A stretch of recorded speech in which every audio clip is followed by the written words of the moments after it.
Genesis chapter 31, New International Version. Jacob flees from Laban, verse 1.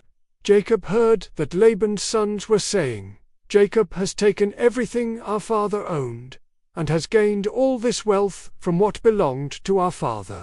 Verse 2.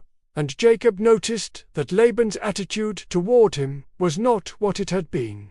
Verse 3. Then the Lord said to Jacob, "Go back to the land of your fathers and to your relatives, and I will be with you." Verse 4. So Jacob sent word to Rachel and Leah to come out to the fields where his flocks were. Verse 5. He said to them, "I see that your father's attitude toward me is not what it was before, but the God of my father has been with me." Verse 6. You know that I've worked for your father with all my strength. Verse 7. Yet your father has cheated me by changing my wages 10 times. However, God has not allowed him to harm me. Verse 8. If he said, "The speckled ones will be your wages," then all the flocks gave birth to speckled young. And if he said, "The streaked ones will be your wages," then all the flocks bore streaked young. Verse 9. So God has taken away your father's livestock and has given them to me. Verse 10. In breeding season, one once had a dream in which I looked up and saw that the male goats mating with the flock were streaked, speckled, or spotted. Verse 11. The angel of God said to me in the dream, "Jacob," I answered, "Here I am." Verse 12. And he said, "Look up and see that all the male goats mating with the flock are streaked, speckled, or spotted, for I have seen all that Laban has been doing to you."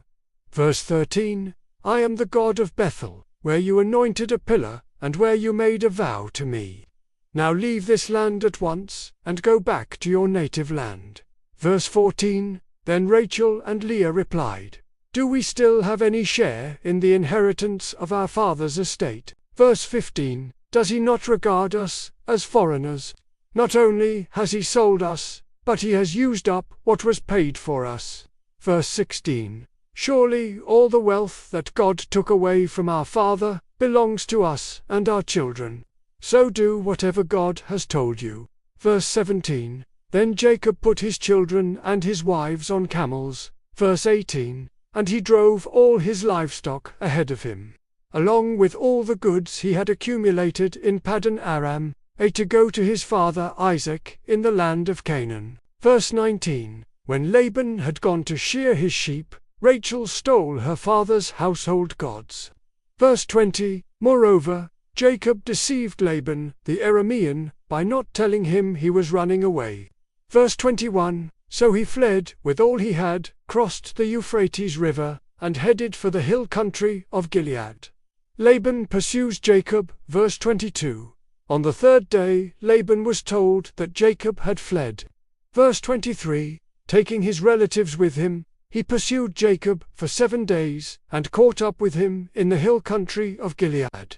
Verse 24. Then God came to Laban the Aramean in a dream at night, and said to him, "Be careful not to say anything to Jacob, either good or bad." Verse 25. Jacob had pitched his tent in the hill country of Gilead, when Laban overtook him, and Laban and his relatives camped there too. Verse 26. Then Laban said to Jacob, "What have you done? You've deceived me, and you've carried off my daughters like captives in war." Verse 27. Why did you run off secretly and deceive me? Why didn't you tell me, so I could send you away with joy and singing to the music of timbrels and harps? Verse 28. You didn't even let me kiss my grandchildren and my daughters goodbye. You have done a foolish thing. Verse 29. I have the power to harm you. But last night the God of your father said to me, "Be careful not to say anything to Jacob, either good or bad." Verse 30. Now you have gone off because you longed to return to your father's household. But why did you steal my gods? Verse 31. Jacob answered Laban, "I was afraid, because I thought you would take your daughters away from me by force." Verse 32. But if you find anyone who has your gods, that person shall not live. In the presence of our relatives, See for yourself whether there is anything of yours here with me, and if so, take it." Now Jacob did not know that Rachel had stolen the gods. Verse 33. So Laban went into Jacob's tent, and into Leah's tent, and into the tent of the 2 female servants, but he found nothing. After he came out of Leah's tent, he entered Rachel's tent. Verse 34. Now Rachel had taken the household gods, and put them inside her camel's saddle, and was sitting on them. Laban searched through everything in the tent, but found nothing. Verse 35. Rachel said to her father, "Don't be angry, my lord, that I cannot stand up in your presence. I'm having my period."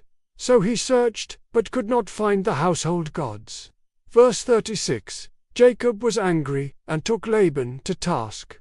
"What is my crime?" he asked Laban. "How have I wronged you, that you hunt me down?" Verse 37. Now that you have searched through all my goods, what have you found that belongs to your household? Put it here in front of your relatives, and mine, and let them judge between the 2 of us. Verse 38. I have been with you for 20 years now. Your sheep and goats have not miscarried, nor have I eaten rams from your flocks. Verse 39. I did not bring you animals torn by wild beasts. I bore the loss myself, and you demanded payment from me for whatever was stolen by day or night. Verse 40. This was my situation. The heat consumed me in the daytime, and the cold at night, and sleep fled from my eyes. Verse 41. It was like this for the 20 years I was in your household. I worked for you 14 years for your 2 daughters, and 6 years for your flocks, and you changed my wages 10 times. Verse 42. If the God of my father, the God of Abraham, and the fear of Isaac, had not been with me, you would surely have sent me away empty-handed. But God has seen my hardship and the toil of my hands, and last night he rebuked you. Verse 43. Laban answered Jacob, The women are my daughters, the children are my children, and the flocks are my flocks. All you see is mine. Yet what can I do today about these daughters of mine, or about the children they have borne? Verse 44. Come now, let's make a covenant, you and I, and let it serve as a witness between us. Verse 45. So Jacob took a stone and set it up as a pillar.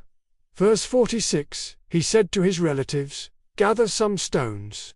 So they took stones and piled them in a heap, and they ate there by the heap. Verse 47. Laban called it Jegar-sahadutha, and Jacob called it Gilead.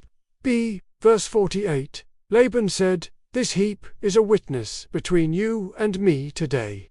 That is why it was called Gilead. Verse 49. It was also called Mizpah. See, because he said, May the Lord keep watch between you and me when we are away from each other.